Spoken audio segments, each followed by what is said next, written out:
Baji ജോർജാണ്. TECOM കമ്പനിയുടെ പ്രതിനിധിയായി കരാറിൽ ഒപ്പിട്ട ബാജി ജോർജാണ് ഇപ്പോൾ അദ്ദേഹത്തെ വഴിയോര ഒരു കമ്പനി ഉണ്ടാക്കി. അന്ന് ഞാൻ അതിനെ എതിർത്തതാണ്. ഒരു വഴിയോര കമ്പനി ഉണ്ടാക്കി കേരളത്തിലെ പ്രധാനപ്പെട്ട കണ്ണായ വഴിയോരങ്ങളിൽ ഏക്കർ കണക്കിന് ഭൂമിയെടുത്ത് സ്വകാര്യ സംരംഭം ആരംഭിക്കാൻ ഒരു സ്വകാര്യ സംരംഭം ആരും നടത്തിയിട്ടില്ല. അദ്ദേഹത്തിന് വൻതുക ശമ്പളം കൊടുത്ത് നിർത്തിയിരിക്കുകയാണ്.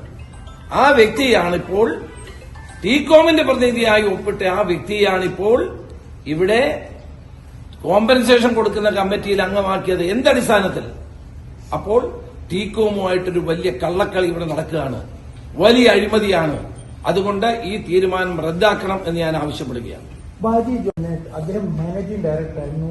ഈ സമയം ടീകോമുമായി കേരള സർക്കാർ കരാർ ഒപ്പിടുപോയി. അപ്പൊ സ്വാഭാവികമായിട്ട് ഈ കരാറിൽ സംസ്ഥാനത്തിലെ താല്പര്യം സംരക്ഷിക്കുന്ന കാര്യങ്ങൾ ഉമ്മൻചാണ്ടി സർക്കാർ ഒപ്പിട്ട കരാറിലുണ്ടോ, ഉണ്ടായിരുന്നോ? ഉണ്ടാവുമല്ലോ, അതെല്ലാം പരിശോധിക്കണം. ആ കരാറിൽ അവർക്കെതിരെ നിയമ നടപടി സ്വീകരിക്കാനുള്ള വകുപ്പുണ്ട് എന്നാണ് എനിക്ക് മനസ്സിലാക്കാൻ കഴിഞ്ഞത്. അന്ന് IT വകുപ്പിലുണ്ടായിരുന്ന ഉദ്യോഗസ്ഥന്മാരുമായി സംസാരിച്ചപ്പോൾ എനിക്ക് മനസ്സിലാക്കാൻ കഴിഞ്ഞത് ഈ നടപടി ടീകോമിനെതിരെ നടപടി സ്വീകരിക്കാൻ കഴിയുമെന്നുള്ളത് തന്നെയാണ്. കരാർ ലംഘനം നടത്തിയ ആളുകൾക്ക് അങ്ങോട്ട് കോമ്പൻസേഷൻ കൊടുക്കുന്ന നടപടി ഞാൻ ആദ്യമായിട്ട് കേൾക്കുകയാണ്. ഇത് സാമാന്യ ബുദ്ധിക്ക് നിരക്കുന്ന ഒരു കാര്യമല്ലല്ലോ. അതാണ് ടീകോമുമായി ബന്ധപ്പെട്ട ഒരു വൻ അഴിമതിയാണ്. ഇതൊരിക്കലും അംഗീകരിച്ചു കൊടുക്കാൻ കഴിയില്ല. ഈ 426 ഏക്കർ ഭൂമി ആർക്കോ കൊടുക്കാൻ ഇവർ പ്ലാൻ ഇട്ടുകൊണ്ടിരിക്കുന്നു എന്നുള്ളതാണ് മനസ്സിലാക്കുന്ന മറ്റൊരു കാര്യം. ആരാണെന്ന് എനിക്കറിയില്ല. നിങ്ങൾ തന്നെ മകളോ അതോ മരുമകനോ അല്ലെ മുഖ്യമന്ത്രി തന്നെ ഇതിന് പിന്നിൽ അതാരാണെന്ന് നമുക്ക് കണ്ടെത്തേണ്ടിയിരിക്കുന്നു. ഏതായാലും ക്യാബിനറ്റ് തീരുമാനം ഉണ്ടായിരിക്കുന്നു. ഈ ക്യാബിനറ്റ് തീരുമാനത്തിന് പിന്നിൽ വൻ അഴിമതിയാണ്, ടീകോമുമായി ചേർന്നുള്ള കള്ളക്കളിയാണ്. കേരളത്തിലെ ചെറുപ്പക്കാരെ കഴിഞ്ഞ 10 വർഷം വഞ്ചിച്ചു. ബന്ധപ്പെട്ട വകുപ്പുകൾ അറിയാതെയുള്ള നീക്കമാണ്. എല്ലാ വകുപ്പുകൾ അറിഞ്ഞുകൊണ്ടായിരിക്കുമല്ലോ, അല്ലെ ക്യാബിനറ്റ് വരില്ലല്ലോ.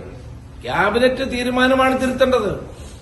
കരാർ ലംഘനം നടത്തിയ കമ്പനിക്ക് അങ്ങോട്ട് കോമ്പൻസേഷൻ കൊടുക്കുന്ന നടപടി നമ്മുടെ സാമാന്യ ബുദ്ധിക്ക് നിരക്കുന്ന ഒന്നാണോ?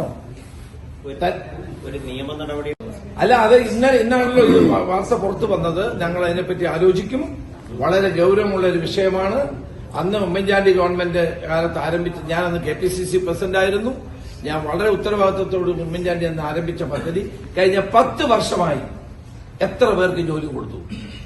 എന്തുകൊണ്ട് ഗവൺമെന്റ് 10 വർഷമായി അവരോട് ജോലി കൊടുക്കുന്നതിനെ പറ്റി പറഞ്ഞില്ല? അവരോട് ചർച്ച നടത്തിയില്ല? എത്ര ചർച്ചകൾ ഇതുമായി ബന്ധപ്പെട്ട് നടന്നു? അപ്പോൾ ടീകോമുമായി ബന്ധപ്പെട്ട ഒരു വലിയ കള്ളക്കളി ഇവിടെ നടക്കുകയാണ്. അതാണ് ഞാൻ സൂചിപ്പിച്ചത്. ഇതൊരു വൻ അഴിമതിയാണ്. ഇത് കേരളത്തിലെ IT ബിരുദധാരികളായ ചെറുപ്പക്കാരെ കബളിപ്പിക്കുന്ന നടപടിയായിപ്പോയി. ഇത് ഇനി അതിന്റെ മറവിൽ അവർക്ക് അങ്ങോട്ട് പണം കൊടുക്കുകയാണ്. അതെങ്ങനെ നടക്കും? അതുകൊണ്ട് ഇതൊരിക്കലും അംഗീകരിക്കാൻ കഴിയില്ല. ഈ അഴിമതി ഞങ്ങൾ ജനങ്ങളുടെ മുമ്പിൽ വീണ്ടും തുറന്നു കാട്ടും എന്ന് തന്നെയാണ്. കൂടുതൽ തെളിവുകൾ പുറത്തുവരും. എന്റെ കരാർ രേഖകളൊക്കെ പരിശോധിച്ചുകൊണ്ടിരിക്കുകയാണ്. ഇന്ന് രാവിലെ ഈ വിവരങ്ങൾ കിട്ടിയ വിവരങ്ങളുടെ അടിസ്ഥാനത്തിലാണ് ഞാൻ ഇത്രയും സംസാരിച്ചത്. എനിക്ക് ഏറ്റവും വലിയ അഭിപ്രായ വ്യത്യാസമുള്ള ഒരു കാര്യം, ടീകോം കമ്പനിയുടെ ഡയറക്ടറായിരുന്ന ബാജി ജോർജിനെ ആ കമ്പനിക്ക് കോമ്പൻസേഷൻ കൊടുക്കുന്ന കമ്പനിയുടെ ഒരു അംഗമായി നിയമിക്കുകയാണ്. കഴിഞ്ഞ 5 വർഷമായി വഴിയോരത്ത് പബ്ലിക് അമ്യൂണിറ്റീസ് ഉണ്ടാക്കുന്ന ഒരു കമ്പനി ഉണ്ടാക്കി അദ്ദേഹത്തെ MD ആയി വെച്ചിരിക്കുകയാണ്. 3 ലക്ഷം രൂപയുടെ ശമ്പളമുണ്ട്. ഏതെങ്കിലും ഒരു പ്രോജക്ട് നടപ്പാക്കിയോ? ചോദിക്കാനും പറയാനും ആരുമില്ല എന്നുള്ള നിലയാണ് കേരളത്തിൽ. ഈ തുക എത്രയെന്നുള്ള രീതിയിൽ ഫിക്സ് ചെയ്തിട്ടുണ്ടോ? ഇല്ല, അത് ഫിക്സ് ചെയ്യാൻ വേണ്ടിയാണ് ഈ കമ്മിറ്റി വെച്ചിരിക്കുന്നത്. ഇതിന് ഈ അഴിമതിക്ക് പിന്നിൽ ആരെന്നാ കരുതുന്നത്? മുഖ്യമന്ത്രിയാണോ? അങ്ങനെയാണ് ആരോപണം. IT വകുപ്പിന്റെ മന്ത്രി മുഖ്യമന്ത്രിയാണെങ്കിൽ മുഖ്യമന്ത്രിക്ക് തന്നെയാണ് ഉത്തരവാദിത്തം. ഒരു സംശയം വേണ്ട ആ കാര്യത്തിൽ. ആ IT വകുപ്പിന്റെ ഉത്തരവാദിത്തം മുഖ്യമന്ത്രിക്കാണ്. ആ വകുപ്പ് മുഖ്യമന്ത്രിയുടെ കീഴിലാണ്. അപ്പൊ അങ്ങനെ ഒരു കള്ളക്കളി നടത്താൻ കേരളത്തിലെ ജനങ്ങൾ സമ്മതിക്കില്ല എന്ന് തന്നെ എനിക്ക് പറയാം.